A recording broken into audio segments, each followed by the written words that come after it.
الحمد لله رب العالمين والعاقبة للمتقين ولا عدوان إلا على الظالمين وأشهد أن لا إله إلا الله وحده لا شريك له وأشهد أن محمدا عبده ورسوله المبعوث رحمة للعالمين صلوات الله وسلامه عليه وعلى آله وعلى أصحابه ومن اهتدى بهديه واستنى بسنته إلى يوم الدين وبعد.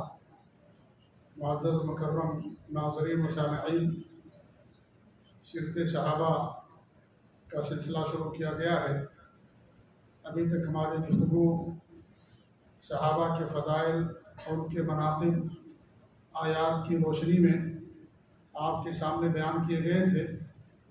ساری آیتیں جو صحابہ سے متعلق ہیں نہ ان کا ذکر کرنا مقصود تھا اور نہ ہی ساری آیتیں انسان بیان کر سکتا ہے، اسی لیے نمونے کے طور پر چند آیتیں آپ کے سامنے پیش کی گئی تھی، جن آیتوں میں اللہ رب العالمین نے اپنے نبی کے صحابہ کی فضیلت اور ان کے مناقب کو بیان کیا ہے۔ آج کے درس میں اللہ کے رسول صلی اللہ علیہ وسلم نے اپنی احادیث مبارکہ میں صحابہ کرام کی جو فضیلتیں بیان کی ہیں، انشاءاللہ وہ ہم آپ کے سامنے بیان کرنے کی کوشش کریں گے۔ یہاں بھی ساری حدیثوں کا بیان کرنا مقصود نہیں ہے، چند حدیثیں بیان کی جائیں گی کیونکہ یہی حدیثیں ہمارے لیے کافی ہیں۔ صاحب ایمان کے لیے اور حق کے متلاشی کے لیے ایک دو آیتیں اور ایک دو حدیثیں ہی کافی ہو جاتی ہیں۔ تو چند حدیثیں آپ کے سامنے ہم پیش کریں گے جن میں صحابہ کرام کے فضائل اور مناقب کو بیان کیا گیا ہے۔ صحیح بخاری اور صحیح مسلم کی حدیث ہے، اللہ کے رسول صلی اللہ علیہ وسلم کا ارشاد، ابو ہریرہ رضی اللہ تعالیٰ عنہ اس حدیث کے راوی فرماتے ہیں کہ ہمارے نبی نے فرمایا، لا تسبوا اصحابی، میرے صحابہ کو برا نہ کہو۔ فوالذی نفسی بیدی، اس ذات کی قسم جس کے ہاتھ میں میری جان ہے، لو ان احدکم انفق مثل احد ذہبا، اگر تم میں سے کوئی احد پہاڑ کے برابر سونا خرچ کر دیں، احد پہاڑ کے برابر، احد پہاڑ کتنا بڑا ہے، اس کے برابر بھی اگر کوئی سونا خرچ کر دے، ما ادرک مد احدہم ولا نصیفہ، تو نہ ان کے ایک مد کو پائے گا اور نہ اس مد کے آدھا کو پائے گا۔ مد کہتے ہیں یہ آپ دونوں ہتھیلی اکٹھا کر لیں اور اس میں جو دانہ آ جائے اس کو ایک مد کہا جاتا ہے، دونوں ہتھیلی، اس میں جو چاول آ جائے، گندم آ جائے، دونوں ہتھیلیوں کو ملانے کے بعد اس کو مد کہا جاتا ہے۔ تو اتنا بھی نہیں پہنچے گا اور اس کا آدھا بھی نہیں پہنچے گا، یعنی آدھا مد بھی نہیں پہنچے گا۔ اگر کوئی احد پہاڑ کے برابر، کتنا لمبا چوڑا پہاڑ ہے، اس کے برابر سونا خرچ کر دے، وہ نہیں لوہا لکڑ نہیں بلکہ سونا اگر خرچ کر دے، تو بھی انہوں نے جو اللہ کی راہ میں خرچ کیا ہے، ان کی جو قربانیاں، ان کی جو خدمات ہیں، ان کے خرچ کرنے کے مقابلے میں اتنا بھی نہیں پہنچے گا۔ دو ہتھیلی کے برابر یا ایک ہتھیلی کے برابر بھی انسان کو اتنا اجر نہیں ملے گا جتنا ان کو اجر ملا ہے۔ اللہ اکبر، کتنا اونچا مقام ہے صحابہ کرام کا رضی اللہ تعالیٰ علیہم اجمعین۔ انسان اگر زندگی کیا، یعنی وہ پہاڑ کے برابر سونا کس کے پاس ہو سکتا ہے، اتنا بھی کوئی خرچ کر دے تو بھی نہیں پہنچ سکتا ان کے برابر، ان کے برابر نہیں بلکہ ان کے ایک پاؤ کے برابر بھی نہیں ہو سکتا۔ انہوں نے ایک پاؤ یا اس طریقے سے ایک مد اور یا ایک ہتھیلی کے برابر اللہ کی راہ میں خرچ کر دیا، جس اخلاص کے ساتھ، جس سچائی کے ساتھ، جس ایمان کے ساتھ نبی کی معیت میں رہتے ہوئے، اس کے برابر بھی ان کا نہیں پہنچ پائے گا۔ یہ صحابہ کرام کا فضل اور ان کا مرتبہ ہے رضی اللہ تعالیٰ علیہ اجمعین۔ اور یہ حدیث آپ نے فرمائی حضرت عبد الرحمن بن عوف رضی اللہ تعالیٰ عنہ، جو مبشر بالجنہ ہیں، جن کو جنت کی بشارت دی گئی، ان کے اور خالد بن ولید جن کو سیف اللہ کہا جاتا ہے، ان کے درمیان کچھ مسئلہ ہو گیا اور حضرت خالد رضی اللہ تعالیٰ عنہ نے کچھ کہہ دیا ان کے بارے میں، عبد الرحمن بن عوف رضی اللہ عنہ کے بارے میں، جو ان سے پہلے اسلام لے کر کے آئے۔ عبد الرحمن بن عوف، خالد بن ولید تو صلح حدیبیہ کے بعد انہوں نے اسلام قبول کیا تھا، اس سے پہلے نہیں، بعد میں اسلام قبول کیا انہوں نے، لیکن عبد الرحمن بن عوف رضی اللہ تعالیٰ عنہ پہلے اسلام قبول کرنے والوں میں سے، جن 10 صحابہ کو ہمارے نبی نے ایک مجلس میں بیٹھ کر کے نام کے ساتھ فلاں فلاں جنت میں ہیں، ان میں عبد الرحمن بن عوف رضی اللہ تعالیٰ عنہ بھی ہیں، ان 10 صحابہ میں سے۔ تو ان دونوں کا آپس میں کچھ مسئلہ ہو گیا، تو حضرت خالد بن ولید رضی اللہ تعالیٰ عنہ نے کچھ کہہ دیا۔ ظاہر بات صحابہ بھی انسان تھے، صحابہ معصوم نہیں تھے، انبیاء معصوم ہوتے ہیں، لیکن یہ ضرور صحابہ کی صفت تھی کہ اگر ان سے کوئی بات ہو جاتی تھی تو فوراً توبہ کرتے تھے، رجوع کر لیا کرتے تھے، مغفرت طلب کر لیا کرتے تھے، اور اس طریقے سے اس سے بعد آ جاتے تھے۔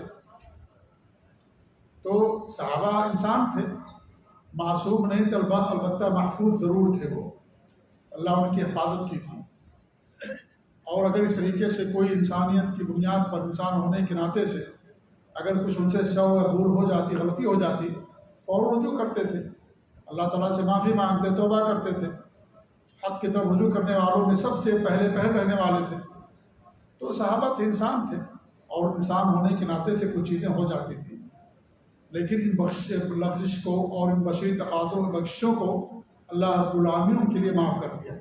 تو اس طریقے سے انہوں نے کچھ کہہ دیا تو ہمارے بھی نے حدیث فرمائی، یعنی جو صحابہ پہلے ہی مان لے کے آئے ان کا اور زیادہ اونچا مقام ہے، اور جو بعد کے لوگ ہیں جن کو صحبت ہی حاصل نہیں ہے ان کا کیا مقام ہوگا صحابہ کرام کے مقابلے میں۔ تو آپ نے فرمایا کہ اگر کوئی اونٹ پہاڑ کے برابر سونا بھی خرچ کر دے تو بھی ان کے برابر نہیں پہنچ سکتا ہے۔ یہ مقام ہے، یہ عظمت ہے، اور یہ مرتبہ ہے صحابہ کرام رضی اللہ تعالیٰ علیہ مجمعین کا۔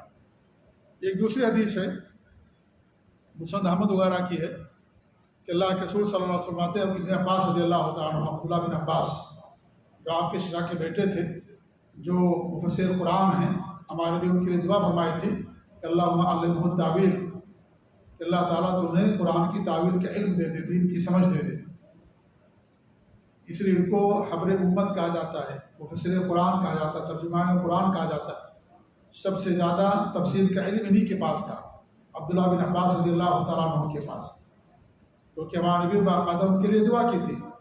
جیسے ہمارے نبی نے ابو ہریرہ رضی اللہ تعالیٰ عنہ کے لیے دعا فرمائی، شروع میں حدیثیں یاد کرتے تھے تو بھول جاتے تھے، ابو ہریرہ رضی اللہ تعالیٰ عنہ ہمارے نبی نے دعا فرمائی، اس کے بعد جو بھی حدیث سنی ہمارے نبی سے حدیث یاد ہو جاتی تھی، ازبر ہو جاتی تھی۔ اس لیے سب سے زیادہ حدیث مروی کن سے ہیں؟ ابو ہریرہ رضی اللہ تعالیٰ عنہ سے۔ تو ہمارے نبی نے ان کے لیے حفظ حدیث کی دعا کی، قوت حافظہ کی دعا کی، اور ہمارے نبی نے عبداللہ بن عباس کے لیے قرآن کی تفسیر کی دعا فرمائی تھی۔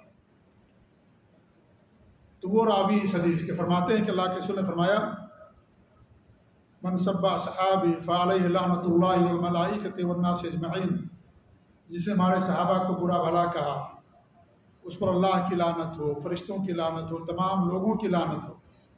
امام البانی رحمۃ اللہ علیہ نے اس حدیث کی تحسین کی ہے سلسلہ صحیحہ کے اندر۔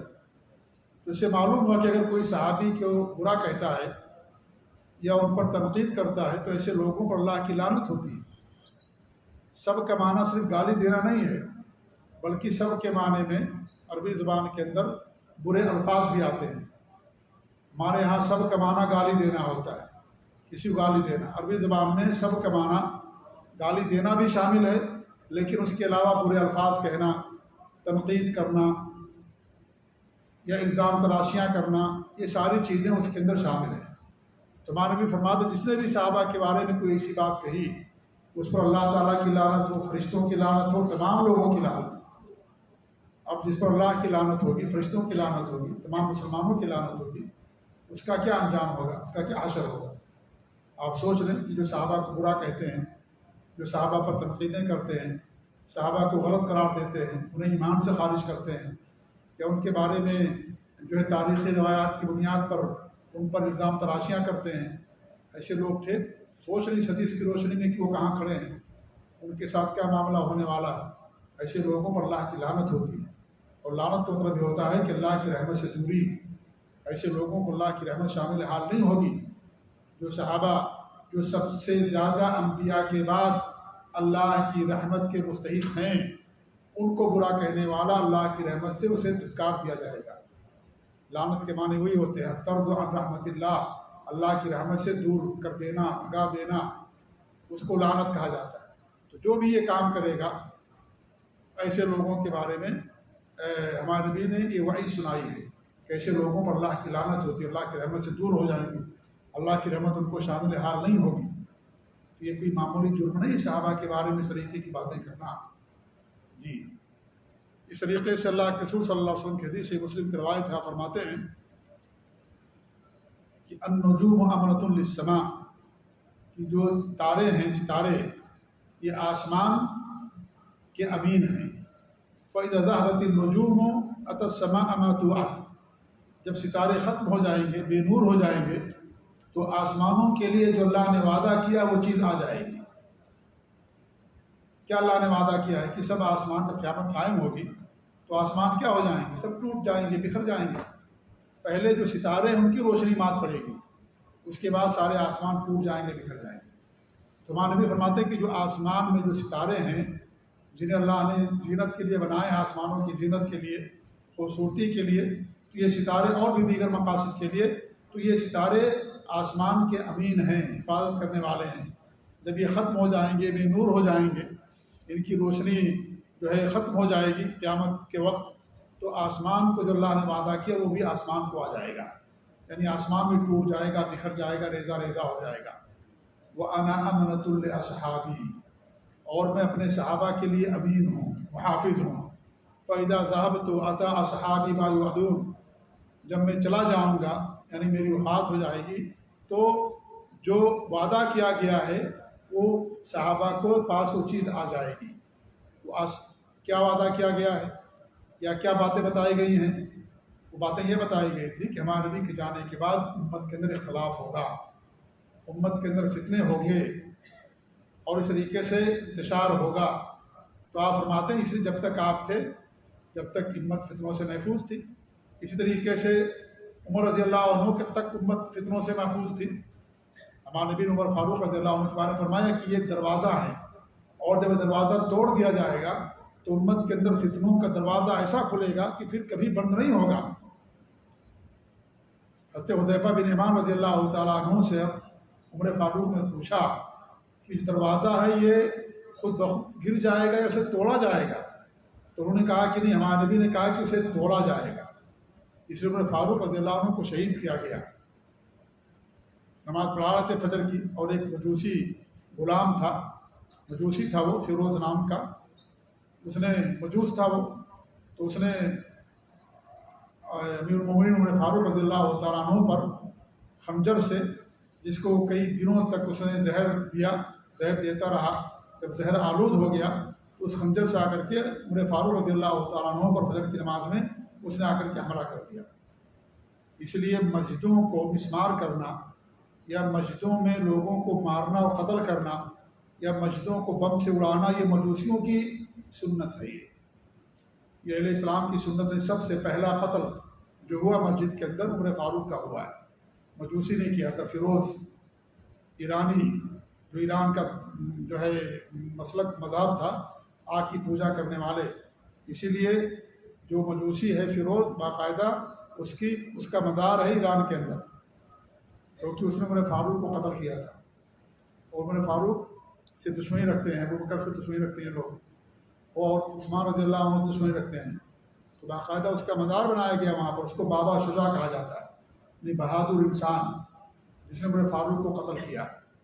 تو مسجدوں کے اندر قتل کرنا، جو نمازی آتے ہیں اللہ کی عبادت کرنے کے لیے، قرآن کی تلاوت کے لیے، اللہ کے سجدے کے لیے، ان مسجدوں میں آنے والوں کو قتل کرنا، بم بلاسٹ کرنا مسجدوں میں، یہ کن کی سنت ہے؟ یہ مجوسیوں کی سنت ہے، آگ کے پجاریوں کی سنت ہے۔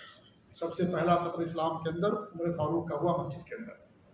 اس کے بعد سے یہ خوارج کی پہچان بن گئی، روافظ کی پہچان بن گئی۔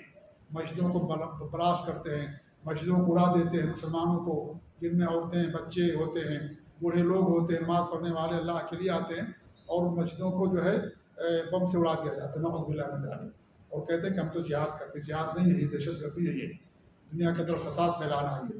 یہ مجوسیوں کی اور خوارج کی اور سلف صالحین کے منہج سے بھٹکے ہوئے لوگوں کی یہ سنت ہے، ان کا طریقہ یہ، کہ ان کی پہچان، ان کی علامت ہے۔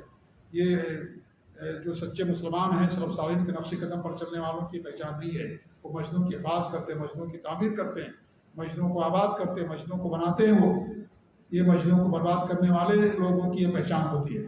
تو یہ ہمارے نبی نے فرمایا کہ جب میں چلا جاؤں گا میری وفات ہو جائے گی، اس سے معلوم ہے کہ آپ کی وفات ہو گئی، آپ کی وفات ہوئی، آپ دنیا سے چلے گئے، جیسے آپ سے پہلے اپنی آئے دنیا سے چلے گئے، اسے آپ بھی چلے گئے دنیا سے۔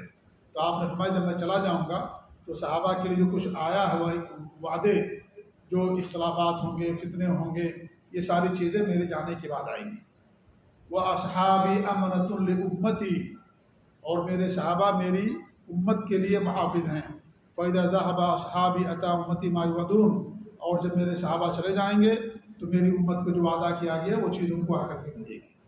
یعنی امت کے اندر اختلافات ہوں گے، انتشار ہوگا، آپس میں خونریزی ہوگی، اختلافات ہوگی، بہت ساری چیزیں ہوں گی، اور یہ چیزیں بڑھتی جائیں گی۔ تو آپ نے فرمایا کہ یہ صحابہ کیا ہیں؟ امین ہیں، محافظ ہیں تمام چیزوں کے۔ تو اس سے بھی صحابہ کرام کی فضیلت ثابت ہوتی ہے، صحابہ کرام کی منقبت ثابت ہوتی ہے، اس حدیث سے بھی جو مسلم کی روایت ہے۔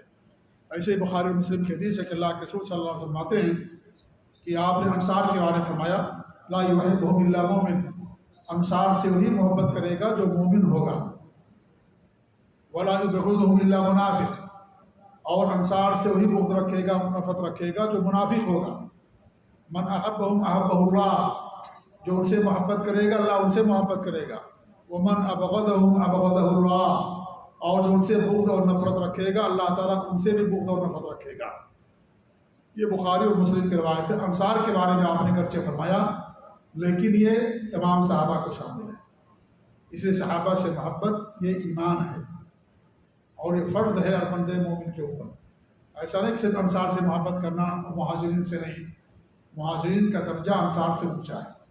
جب انصار سے بغض رکھنا یہ نفاق ہے، اللہ ان سے بغض رکھے گا، ان سے نفرت کرے گا، تو جو مہاجرین صحابہ ہیں وہ اور اونچے معیار پر ہیں، اور اونچے درجے پر فائز ہیں، تو ان سے بغض رکھنا یہ اور زیادہ ہلاکت اور بربادی کا ذریعہ ثابت ہوگا۔ اللہ تعالیٰ اور ایسے لوگوں سے بغض اور نفرت رکھے گا۔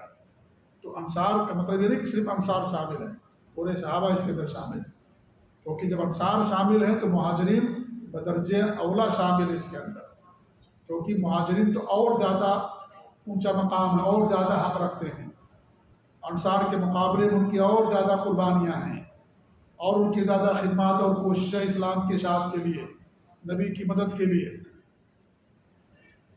دونوں نے اللہ کے لیے کیا، نبی کے لیے کیا۔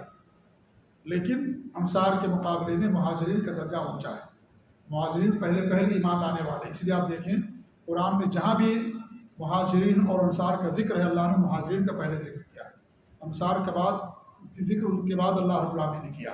یہ ان کے مقام اور ان کی شان و شوکت، ان کی عظمت اور ان کے زیادہ مرتبہ ہونے کی بنیاد پر یہ ایسا اللہ رب العالمین نے کیا۔ تو انصار سے محبت رکھنا ایمان ہے، تو مہاجرین سے محبت رکھنا بھی ایمان ہے، اور جو ان سے محبت کرے گا، جو مومن ہوگا وہی محبت کرے گا، اور جو منافق ہوگا وہ ان سے بغض رکھے گا۔ اسی لیے علماء نے بیان کیا ہے کہ صحابہ سے محبت کرنا یہ ایمان کی علامت ہے، اور جو ان سے محبت نہیں کرتا، ان سے بغض اور نفرت رکھتا ہے، یہ نفاق ہے، اور یہ چھوٹا نفاق نہیں، بڑا نفاق ہی ہے، کیونکہ نفاق دو طرح کا ہوتا ہے، ایک چھوٹا ایک بڑا۔ چھوٹا نفاق کیا؟ جھوٹ بولنا، وعدہ خلافی کرنا، اور جب لڑائی جھگڑا ہو تو گالی گلوچ دینا، وعدہ توڑ دینا، یہ سب کیا ہے؟ یہ چھوٹا نفاق ہے۔ بڑا نفاق کا تعلق دل سے ہوتا ہے، اور محبت کا تعلق انسان کے دل سے ہے، اس لیے بڑا نفاق ہے۔ علماء نے باقاعدہ بیان کیا کہ صحابہ سے نفرت کرنا یہ بڑے نفاق کی علامت ہے۔ ہمارا فرمایا کہ منافق ہوگا وہی بغض رکھے گا۔ یہ ساری حدیث ہے نبی صلی اللہ علیہ وسلم کی، لیکن اس کے باوجود بھی کتنے لوگ ہیں جو صحابہ کرام سے بغض رکھتے ہیں، صحابہ کرام سے نفرت رکھتے ہیں۔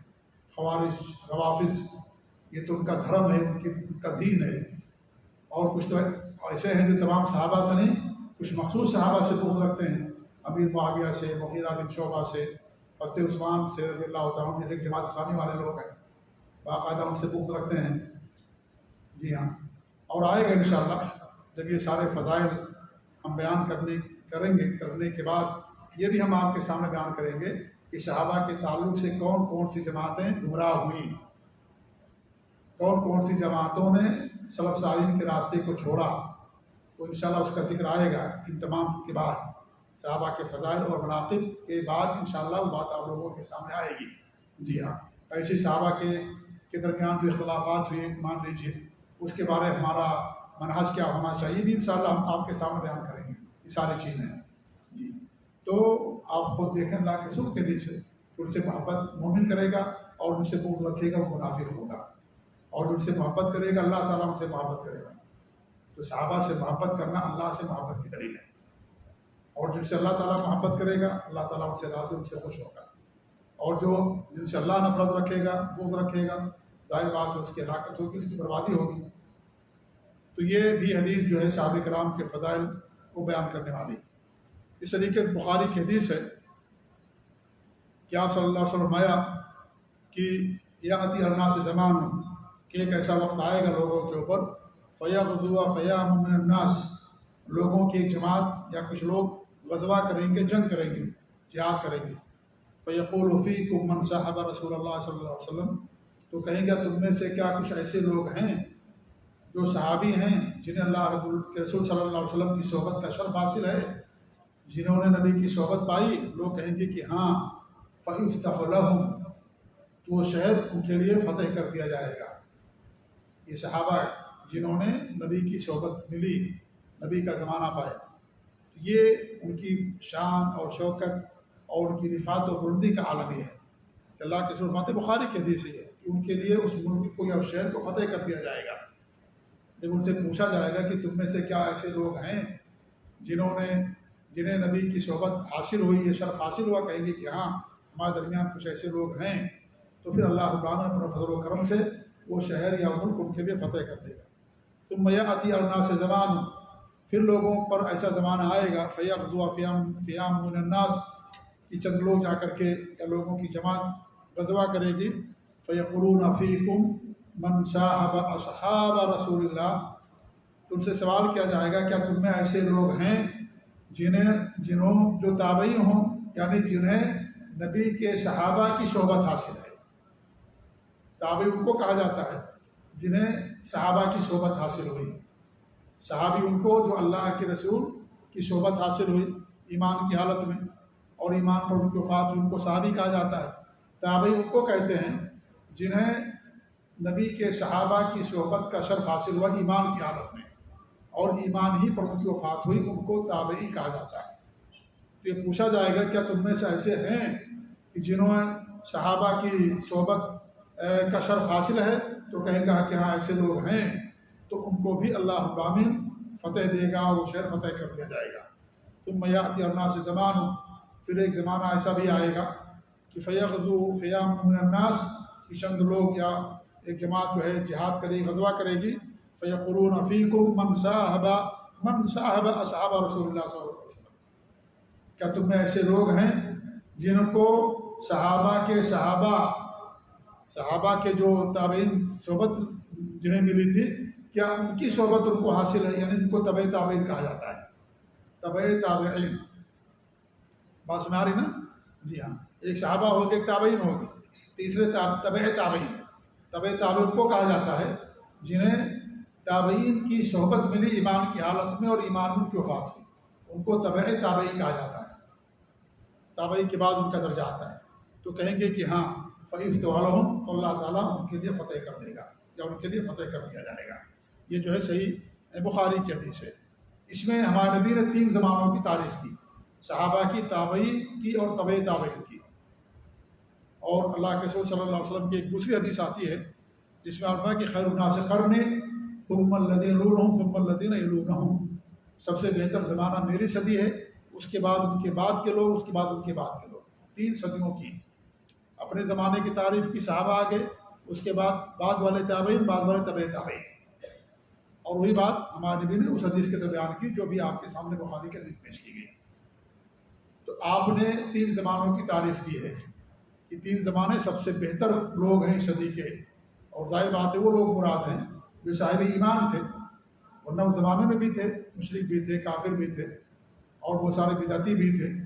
اس زمانے میں بہت سارے فرقے بھی پیدا ہو گئے تھے، جہمیہ، خوارج، روافض اور معتزلہ، تقدیر کا انکار کرنے والے پیدا ہو گئے تھے اس زمانے کے اندر بھی۔ تو اس سے مراد وہ ہے جو اہل ایمان تھے، جو صحابہ کے نقش قدم پر تھے، صحابہ کے طور طریقے پر تھے اور نبی کے بتائے ہوئے طریقے پر تھے، وہ لوگ مراد ہیں یہاں پر کہ سب سے بہتر زمانہ میرا، اس کے بعد ان کا، پھر اس کے بعد ان لوگوں کا. تو مراد وہ لوگ ہیں جو صاحب ایمان تھے، وہ لوگ مراد ہیں. اور ظاہر بات ہے کہ وہ اگرچہ لوگ موجود تھے لیکن شان و شوکت مسلمانوں کو، صحابہ ہی کو حاصل تھی اور انہی کا رعب و دبدبہ تھا، انہی کا غلبہ تھا. اور یہ لوگ جو تھے تو گرچہ پیدا ہو گئے تھے لیکن یہ ہے کہ اکثریت ان لوگوں کی نہیں تھی، اکثریت اہل ایمان کی تھی. جیسے یہ زمانہ دور ہوتا گیا ویسے لوگ دین سے دور ہوتے گئے. تو جو زمانہ قریب تھا نبی صلی اللہ علیہ وسلم کا، اس زمانے کے قریب ہونے کی وجہ سے وہ لوگ زیادہ اسلام پر تھے، اور اگر کچھ لوگ نہیں تھے تو وہ کم لوگ تھے، ان لوگوں کی تعداد بہت زیادہ نہیں تھی. تو بہرحال کہنے کا مقصد یہ ہے کہ دونوں حدیثوں سے بھی صحابہ کرام کی عظمت اور ان کی فضیلت ثابت ہوتی ہے. اس طریقے سے ایک حدیث سنن ترمذی کی ہے اور جس میں آپ فرماتے ہیں کہ اللہ اللہ فی اصحابی، اللہ اللہ فی اصحابی، اے لوگوں میرے صحابہ کے بارے میں اللہ تعالیٰ سے ڈرو، اللہ تعالیٰ سے میرے صحابہ کے بارے میں ڈرو. لا تتخذوهم غرضا بعدی، میرے بعد ان کو تنقید کا نشانہ نہ بناؤ، تختے مشق نہ بنانا ان کے بارے میں، ان پر تنقید نہ کرنا، اعتراضات نہ کرنا ان کے اوپر. فمن احبہم فبحبی احبہم، جس نے ان سے محبت کی تو میری محبت کی وجہ سے اس نے ان سے محبت کی ہے. مطلب یہ ہوا کہ اگر کوئی صحابہ سے محبت کرتا ہے اس کا مطلب یہ ہے کہ اللہ کے رسول سے بھی اس کو محبت ہے. ومن ابغضہم فببغضی ابغضہم، اور اگر کوئی ان سے بغض رکھتا ہے تو اس کا مطلب یہ ہے کہ اس کو مجھ سے بھی بغض ہے، تو میرے بغض کی وجہ سے اس نے صحابہ سے بغض رکھا، کیونکہ صحابہ ہی نبی کے طور طریقے کو بیان کرنے والے ہیں. آپ ہی کے ذریعے، صحابہ ہی کے ذریعے سے نبی کی حدیثیں ہم کو ملی، اللہ تعالیٰ کا قرآن ملا، نبی کی سنتیں ملی، نبی کا طور طریقہ ملا. نبی کے صحابہ کیا تھے؟ نبی کے ساتھ رہنے والے تھے، نبی کے دوست تھے، نبی کے صحابہ تھے، نبی کے وزراء تھے وہ لوگ. اور اگر کوئی جس کے دوست سے نفرت کرتا ہے، اس کا مطلب کہ اس سے بھی نفرت کرتا ہے. اس کا مطلب کیا کہ اس سے بھی نفرت کرتا ہے. اس لیے ہمارے نبی نے کیا فرمایا کہ اگر آپ کو کسی کے ایمان کے بارے میں پتہ لگانا ہے اس کے دوست کو دیکھ لو، اس کا دوست کیسا ہے. اگر کسی کے شخص کے دین کے بارے میں وہ آدمی کتنا دیندار ہے، کتنا سچا ہے، اس کے دوستوں کو دیکھ لو. اگر اس کے دوست اچھے ہیں تو بھی اچھا ہوگا، اگر دوست اس کے برے تو بھی برا ہوگا. تو آپ فرماتے ہیں کہ اگر وہ صحابہ سے محبت رکھتا ہے تو چونکہ اس کو مجھ سے محبت ہے اس لیے صحابہ سے محبت رکھتا ہے، اور اگر صحابہ سے بغض رکھتا ہے تو گویا کہ اس کو کیا ہے، مجھ سے بغض ہے اس لیے صحابہ سے بغض رکھتا ہے. تو اللہ کے رسول سے محبت، صحابہ سے محبت نبی سے محبت کی پہچان، صحابہ سے بغض اور نفرت نبی سے بغض اور نفرت کی پہچان. ومن آذاہم فقد آذانی، جنہوں نے انہیں تکلیف دی اس نے مجھے تکلیف دی. ومن آذانی فقد آذى اللہ، اور جس نے مجھے ایذا پہنچایا اس نے اللہ کو ایذا پہنچایا، اللہ کو اس نے تکلیف پہنچائی، اللہ کو اس نے نفرت میں ڈال دیا، اللہ کی نفرت کو اور بغض کو اس نے مول لے لیا. ومن آذى اللہ فیوشک ان یاخذہ، فیوشک ان یاخذہ، اور جس نے اللہ کو اذیت پہنچائی قریب ہے کہ اللہ تعالیٰ اسے پکڑ لے گا، اس کو چھوڑے گا نہیں. کس کو؟ جو اللہ کو ایذا اور تکلیف پہنچائے. کتنی وعید ہے میرے بھائیو صحابہ کے تعلق سے. اگر کوئی صحابہ کو برا کہتا ہے، کہ صحابہ کو اگر کوئی ایذا پہنچاتا ہے، کوئی ان کو برا کہتا ہے تو گویا کہ اس نے مجھے برا کہا، مجھے اس نے ایذا پہنچائی. اور اگر جس نے مجھے ایذا پہنچایا اس نے گویا کہ اللہ رب العالمین کو ایذا پہنچایا. اور جو اللہ کو ایذا پہنچائے گا اللہ تعالیٰ اسے ضرور بدلہ دے گا، اللہ اسے ضرور پکڑے گا. کتنی بڑی فضیلت ہے صحابہ کرام کی. اس لیے ان پر تنقید کرنا یہ ہمارے لیے جائز نہیں ہے. ہمیں اپنی زبانوں کو محفوظ رکھنا چاہیے. اپنی زبانوں پر صحابہ کے تعلق سے سوائے ذکر خیر کرنے کے، سوائے رضی اللہ تعالیٰ عنہ کہنے کی کوئی اور چیز اپنی زبان سے نہیں کہنا چاہیے. ان سے جو کچھ سو ہوا، کچھ بھول ہوئی، اللہ ان کو معاف کر دیا. اللہ نے ان کے لیے وعدہ کیا جنت کا. اللہ کو معلوم تھا کہ میرے نبی کی وفات کے بعد یہ سارے مسائل کھڑے ہوں گے، سارے اختلافات ہوں گے ان کے آپس میں، اور اس طریقے سے ان سے بھول اور چوک ہوگی. اس کے باوجود اللہ رب العالمین ان کے لیے جنت کا وعدہ کیا، اللہ کو سب معلوم. اس لیے ہمیشہ ہمیں ان کے لیے اپنی زبانوں کو پاک و صاف رکھنا چاہیے. جب ہم ان کے زمانے میں نہیں تھے، اللہ نے ہم کو، یعنی وہ زمانہ ہم کو نہیں ملا، تو پھر ہم ان کے لیے کیوں حکم بنے؟ ہم ان کے لیے کیوں جج بنیں؟ کیوں ان کو ہم تصنیف کریں؟ کیوں ان کے اوپر حکم لگائیں؟ یہ سب ہمارے لیے جائز نہیں ہے۔ اللہ نے ہم کو یہ بنا کر کے نہیں بھیجا۔ اللہ رب العالمین ان کے بارے میں فرماتا ہے کہ اہل ایمان کی پہچان یہ ہے کہ والذین جاءوا من بعدهم یقولون ربنا اغفر لنا ولإخواننا الذین سبقونا بالایمان ولا تجعل في قلوبنا غلا للذین آمنوا ربنا انک رؤوف رحیم۔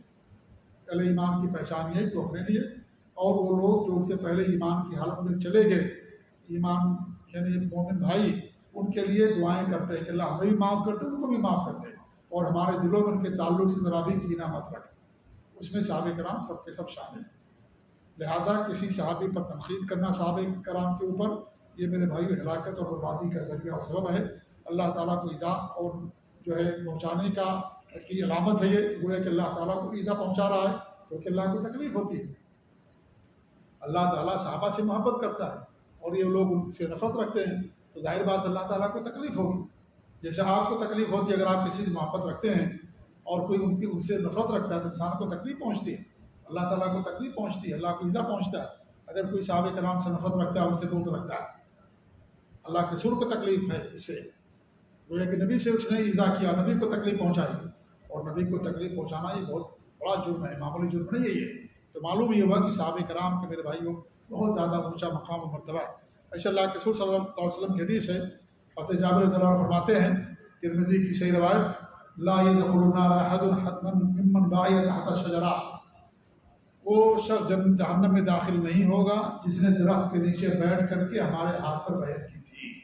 صلح حدیبیہ میں جو صحابہ شریک ہوئے تھے وہ 700 صحابہ تھے صلح حدیبیہ میں جنہوں نے شرکت کی تھی، اور وہ تمام صحابہ جو صلح حدیبیہ میں شریک ہوئے تھے وہی تمام صحابہ کرام فتح خیبر میں شریک تھے، خیبر کو فتح کرنے میں 700 صحابہ کرام تھے۔ یہ صلح حدیبیہ میں درخت سے مراد وہ درخت جس کے نیچے بیٹھ کر کے آپ نے بیعت لی تھی، اور اللہ رب العالمین نے اس کا ذکر سورہ الفتح کے اندر بھی کیا ہے۔ جی، تو جنہوں نے بھی ہمارے نبی کے ہاتھ پر بیعت کیا تھا، کس چیز کی بیعت کی تھی؟ حضرت عثمان کے خون کا بدلہ لینے کے لیے۔ حضرت عثمان رضی اللہ تعالیٰ عنہ کو ہمارے نبی نے بھیجا تھا مکے کے اندر، انہوں نے طلب کیا کہ عثمان کو بھیج دو ہمارے پاس۔ عثمان رضی اللہ تعالیٰ عنہ کو بھیجا آپ نے، جب وہاں بھیجا تو یہ خبر عام ہو گئی کہ حضرت عثمان کو قتل کر دیا گیا، اور ہمارے نبی ان کو سفیر بنا کر کے بھیجا تھا، اور سفیر کا قتل یہ جنگ کے مرادف ہوتا ہے۔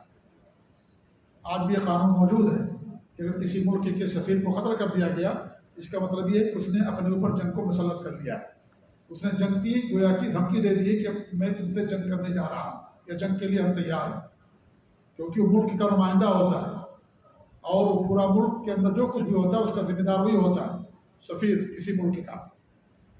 جیسے کسی ملک کے حکمراں کو قتل کرنا، ایسے ہی کسی ملک کے سفیر کو دوسرے ملک میں قتل کرنا، دونوں بہت سنگین جرم ہوتا ہے۔ آج کے قانون کے اندر بھی سنگین جرم ہے یہ۔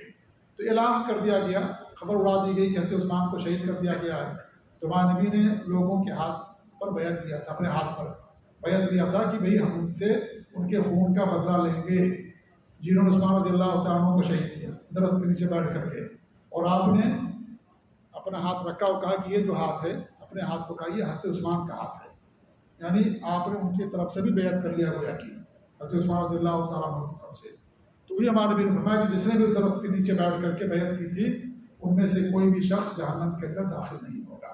700 صحابہ کرام تھے، تو اس میں ان لوگوں کے لیے ہے جو جنہوں نے بیعت کی، اور جو اس کے بعد ایمان لے کر کے آئے، یہ اس میں گرچہ داخل نہیں ہیں لیکن وہ قرآن کی آیتوں میں داخل ہیں، کیونکہ آپ نے ہر صحابی کے لیے جنت کا وعدہ ہے۔ وَكُلًّا وَعَدَ اللَّهُ الْحُسْنَىٰ، اللہ نے سورہ حدید کے اندر کیا فرمایا کہ جو فتح مکہ سے پہلے ایمان لے کر آئے اور ان کا اونچا درجہ ہے، جو فتح مکہ کے بعد ایمان لے کر کے آئے ان کا درجہ ان سے نیچے ہے، لیکن وَكُلًّا وَعَدَ اللَّهُ الْحُسْنَىٰ، اللہ رب العالمین نے ہر ایک کے لیے جنت کا وعدہ کیا ہے، تو ان کے لیے بھی جنت ہے۔ ایسا نہیں کہ یہ صلح حدیبیہ کے بعد جو صحابہ ایمان لے کر کے آئے وہ چونکہ اس حدیث میں شامل نہیں ہیں تو ان کا کیا انجام ہوگا، وہ کہاں جائیں گے؟ وہ بھی جنت کی طرف جائیں گے، کیونکہ وہ قرآن میں اللہ رب العالمین ان کے مقام کی تائید کر دی۔ وَكُلًّا وَعَدَ اللَّهُ الْحُسْنَىٰ، دونوں کے لیے ہر ایک کے لیے اللہ نے جنت کا وعدہ کیا ہے۔ ایسے ہی صحیح بخاری مسلم کی روایت ہے، حضرت حاتم رضی اللہ تعالیٰ عنہ بڑے صحابی ہیں، غزوہ بدر میں انہوں نے شرکت کی تھی، اور مکہ سے ہجرت کر کے مدینہ آ گئے تھے، تو یہ ان کا خاندان بہت چھوٹا مختصر خاندان تھا۔ تو جب آپ نے مکہ فتح کرنا چاہا تو انہوں نے اطلاع کرنے کے لیے کہ اللہ کے رسول صلی اللہ علیہ وسلم مکے پر حملہ کرنے والے ہیں، ایک خاتون کو لیٹر لکھ کر کے، خط لکھ کر کے انہوں نے بھیج دیا تھا، حضرت حاتم رضی اللہ تعالیٰ عنہ۔ حالانکہ یہ بدری صحابی ہیں، غزوہ بدر کے اندر شرکت کی تھی انہوں نے، لیکن چونکہ مکے کے اندر ان کا کوئی نہیں تھا اور ان کے بال بچے وہیں تھے، سب کو چھوڑ کر کے آئے تھے، تو ایک انسان ہونے کے ناطے سے ان کو دل کے اندر رحم آئے کہ ہم ان کو اگر بتا دیں گے تو ہمارے بچوں کی وہ لوگ حفاظت کریں گے، ہمارے بچوں کی وہ لوگ حفاظت کریں گے۔ تو انہوں نے اس ناطے سے خط لکھ کر کے دیا۔ جب ہمارے نبی کو اطلاع دے دی گئی وحی کے ذریعے سے، تو آپ نے حضرت اسامہ، حضرت علی رضی اللہ عنہ کو اور ایسے ہی 2-3 صحابہ کو بھیجا، اور وہ خاتون عورت جو ہے پکڑی گئی اور وہ خط جو ہے برآمد کیا گیا اور خط لایا گیا۔ تو ہمارے نبی نے بلایا حضرت حاتم رضی اللہ تعالیٰ عنہ کو کہ آپ نے ایسا کیوں کیا؟ تو انہوں نے بتا دیا کہ اللہ کے رسول صلی اللہ علیہ وسلم، میرا مقصد سوائے اس کے کچھ نہیں تھا کہ اور جو ہمارے ساتھی ہیں جو مکہ سے ہجرت کر کے مدینہ آئے ہیں، ان کا بڑا خاندان، ان کے لوگ، ان کے گھر والوں کی حفاظت کرنے والے موجود ہیں، ہمارے گھر کا کوئی حفاظت کرنے والا ہمارے بچوں کے لیے نہیں وہاں پر کوئی موجود ہے، اس لیے ایک خاندان کا فرد ہونے کے ناطے ہمارے بچے، ہماری بیوی، ہمارے خاندان کے جو چھوٹا ہے وہاں پر لوگ موجود ہیں تو ان کی حفاظت ہو جائے، اس طرح یہ سے میں نے خط لکھا تھا، اور کوئی مقصد نہیں تھا۔ تو ہمارے نبی نے ان کو بلایا، اور بلانے کے بعد جب پوچھا تو عمر فاروق رضی اللہ تعالیٰ عنہ نے کہا کہ آپ مجھے اجازت دے دیں، میں ان کو قتل کر دوں، حضرت حاتم رضی اللہ تعالیٰ عنہ کو۔ اس نے کہا عمر فاروق رضی اللہ تعالیٰ عنہ، یہ بڑا مسئلہ تھا، ان کو اطلاع نہیں دینی چاہیے تھی، لیکن انہوں نے اطلاع دے دی، اور اطلاع دینے میں ان کا ایسا مسئلہ نہیں تھا کہ ایمان کی کمی یا اس طریقے سے اور کچھ نبی سے محبت کی کمی، نہیں، ایسی کوئی بات نہیں تھی۔ دنیاوی مقصد تھا کہ ہمارے بچوں کی حفاظت ہو جائے، ان کو کوئی غضب اور تکلیف نہ پہنچے، اس لیے انہوں نے ایسا کیا تھا، اور آ کر کے بتا دیا۔ تمہارے نبی نے کیا فرمایا تم نے فاروق سے؟ وما يدريك اے عمر تمہیں کیا معلوم، ان اللہ اطلع علی اہل بدر، اللہ رب العالمین اہل بدر پر مطلع ہوا، فقال اعملوا ما شئتم فقد غفرت لكم، تم جو چاہو کرو میں نے تمہیں معاف کر دیا ہے۔ یہ بدری صحابی ہیں، اللہ نے معاف کر دیا، پہلے ہی اللہ نے ان کے لیے وعدہ کر دیا، اللہ نے پہلے ہی مدعا قرآن کے اندر نازل فرما دیا، اعملوا ما شئتم، ہم نے تم کو معاف کر دیا، لہذا ان سے جو کچھ ہوا اللہ نے معاف کر دیا۔ اللہ نے پہلے ان کے بارے میں، یا جو غزوہ بدر کے اندر شرکت کی جن صحابہ نے، ان کے بارے میں اللہ رب العالمین نے آیت نازل فرمائی ہے، لہذا یہ مغفور ہے، معاف کر دیے گئے ہیں، ان کو قتل کرنے کی ضرورت نہیں ہے۔ اور یہ ایسا نہیں کہ ہم سے محبت میں کمی کی بنا پر، ایمان میں کمی کی بنا پر نہیں، ایک انسان ہونے کے ناطے سے دل کے اندر نرمی آ گئی اور جذبات ان پر غالب آ گئے، اور اپنے بچوں کی حفاظت کے لیے انہوں نے ایسا کر دیا، اور اللہ رب العالمین خود مطلع ہوئے ان تمام چیزوں پر، اور یہ خود اپنی زبان سے کہہ رہے ہیں، لہذا اللہ نے ان کو معاف کر دیا، لہذا کرنے کی ضرورت نہیں۔ تو اگرچہ اس میں حضرت حاتم کی فضیلت ثابت ہوتی ہے، اور ایسے وہ تمام صحابہ کی جو غزوہ بدر کے اندر شرکت فرمائے، غزوہ بدر کے اندر جو صحابہ شریک ہوئے ان تمام کی فضیلت اس حدیث سے ثابت ہوتی ہے، کیونکہ اللہ رب العالمین تمام لوگوں کے لیے مغفرت کا وعدہ کیا ہے۔ اور دیگر صحابہ کے بارے میں دیگر آیتیں ہیں، کیونکہ ایسا نہیں کہ ایک حدیث کے اندر، ایک ہی آیت کے اندر تمام لوگ شامل ہو جاتے ہیں، ہے کہ نہیں ہے؟ قرآن جو ہے 114 سورتوں کا نام ہے، تو کچھ آیتوں کے اندر کسی صحابی کی فضیلت یا کچھ لوگوں کی فضیلت بیان کی گئی، دیگر آیتوں کے اندر دیگر چیزیں بیان کی گئیں۔ ایسے مسائل کا معاملہ ایسا نہیں کہ ایک ہی مسئلہ ایک ہی آیت کے اندر تمام مسائل بیان کر دیے جاتے ہیں۔ تو ایسے ہی صحابہ کرام کے تعلق سے بھی جو آیتیں ہیں، اگرچہ یہ بدری صحابہ کے تعلق سے ہی ہے، لیکن بدری صحابہ کے علاوہ اور بھی صحابہ جو ہیں سب کے لیے اللہ رب العالمین نے جنت کا وعدہ کیا ہے، تو سب کے سب اس کے اندر شامل ہو جاتے ہیں۔ ایسے اللہ کے رسول صلی اللہ علیہ وسلم کی ایک حدیث ہے کہ آپ سے پوچھا گیا کہ آپ کے ساتھ کون ہے دین پر، یا کیسے دین کی تبلیغ ہوئی، دین کی نشر و اشاعت ہوئی، تو ہمارے میں کہ حر و عبد، ایک آزاد سے اور ایک غلام سے، اور آزاد سے مراد کون تھے؟ ابو بکر صدیق، اور غلام سے مراد کون تھے؟ جی آپ نے کہا کہ ایک آزاد سے اور ایک غلام سے دین کی اشاعت ہوئی، دین پھیلا، تو ابو بکر آزاد تھے، غلام کون تھے سب سے پہلے؟ کس نے اسلام قبول کیا غلاموں میں سے؟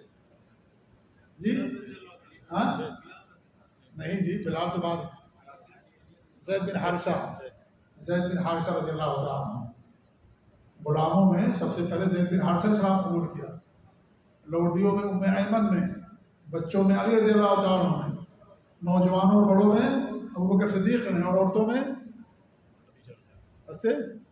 خدیجہ جی، آپ کی زوج مطہرہ خدیجہ رضی اللہ تعالیٰ عنہ، انہوں نے اسلام قبول کیا۔ تو آپ فرماتے ہیں کہ ایک آزاد اور ایک غلام سے، تو اس میں ابوبکر صدیق کی فضیلت ہے اور زید بن حارثہ رضی اللہ عنہ کی فضیلت ہے، لیکن ساتھ ہی ساتھ دیگر صحابہ کی بھی فضیلت ہے۔ کیوں؟ اس لیے کہ انہیں کی کوششوں سے اسلام کی نشر و اشاعت ہوئی ہے، انہیں کی محنتوں سے اللہ کے فضل و کرم سے اسلام دنیا کے اندر غالب ہوا۔ ابوبکر صدیق رضی اللہ تعالیٰ عنہ کی دعوت سے 6 صحابہ کرام، بہت سارے لوگ اسلام قبول کیے، لیکن ان میں سے 6 صحابہ کرام کو جنت کی بشارت ہمارے نبی نے دی۔ عشر مبشرہ میں سے 6 صحابہ وہ ہیں جو حضرت ابوبکر صدیق کی دعوت سے انہوں نے اسلام قبول کیا تھا، 6 صحابہ کرام 10 میں سے، آپ سوچیے جی۔ تو ابوبکر صدیق رضی اللہ عنہ اسلام قبول کیا، اس نہیں کہ بیٹھے گئے کہ ہمیں دولت مل گئی، ایمان کی، اسلام کی، خلاص کسی کو ملے نہ ملے، ایسا نہیں کیا انہوں نے اسلام کی دعوت دینا شروع کیا، لوگوں کو بلانا شروع کیا، اور ان کی دعوت سے بہت سارے لوگوں نے اسلام قبول کیا، تو ایسے اسلام کی نشر و اشاعت ہوئی۔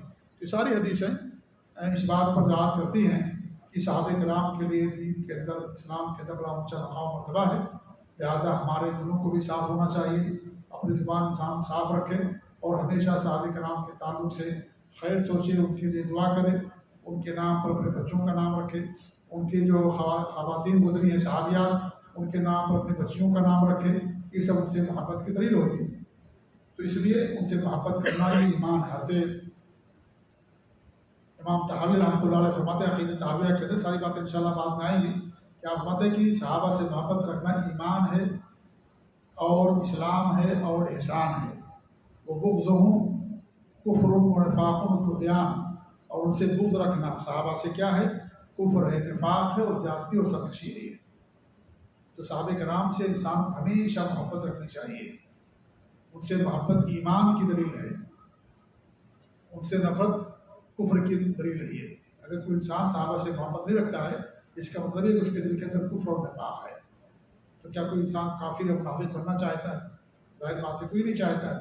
اس لیے صحابہ سے محبت رکھنا ایمان کی علامت ہے۔ یہ ہمارا فائدہ، اگر صحابہ سے محبت رکھیں گے تو گویا کہ ہم اللہ کی نظر میں صاحب ایمان ہیں، نبی کی نظر میں گویا کہ مومن ہیں، اور اگر صحابہ سے کوئی بغض رکھے گا تو گویا کہ منافق ہے، اور وہ اس نے اللہ رب العالمین کو ایذا پہنچائی، اور اللہ رب العالمین سے گویا کہ اس نے جنگ کا اعلان کر دیا۔ جو صحابہ سے بغض رکھے گا، صحابہ سے نفرت رکھے گا۔ اور وہ ساری حدیثیں ہیں، لیکن ان حدیثوں پر اکتفا کرتے ہیں اور اللہ تعالیٰ سے دعا کرتے ہیں، اور اس پر اجماع میرے بھائی، اجماع بہت بڑی دلیل ہوتی ہے۔ اجماع میں نسخ نہیں ہوتا ہے، اور نصوص کے اندر نسخ بھی ہوتا ہے، لیکن اجماع میں نسخ نہیں ہوتا ہے۔ اس لیے اجماع سب بہت بڑی دلیل مانی گئی ہے۔ جیسے قرآن و حدیث کا انکار کرنا کفر ہوتا ہے، اسے اجماع کا انکار کرنا بھی کفر ہوتا ہے۔ اس لیے بہت سارے علماء، امام شوکانی نے اور اس طریقے سے بہت سارے علماء نے بیان کیا ہے، جو فقہ کی کتابیں لکھی اصول کی، کہ سب سے معتبر جو دلیل ہوتی ہے اجماع ہوتی ہے، سب سے بڑی، کیونکہ اس کے اندر نسخ نہیں ہوتا، وہ عمل منسوخ نہیں ہوتا، جس پر اجماع واقع ہو جائے۔ صحابہ کرام کی محبت پر صحابہ کا، تابعین کا، تبع تابعین کا، تمام مسلمانوں کا اس پر اجماع ہے۔ ان سے محبت رکھنا ایمان کی پہچان ہے، اور ان سے بغض رکھنا کفر اور نفاق ہے، باقاعدہ اس پر اجماع ہے۔ تو اجماع بہت بڑی دلیل ہوتی ہے، یہ منسوخ نہیں ہوتا ہے کہ بعد میں کوئی آئے اور صحابہ سے نفرت کرنا شروع کر دے تو کہ بھائی اجماع کہاں رہا، تمہارے اس کا کوئی اعتبار نہیں ہوگا۔ اجماع واقع ہونے کے بعد اگر کوئی چیز ہوتی اس کا اعتبار نہیں ہوتا۔ قادیانی کافر ہیں، اس پر سب کا اجماع ہے، تمام مسلمانوں کے اجماع کی قادیانی مسلمان نہیں، کافر ہے وہ۔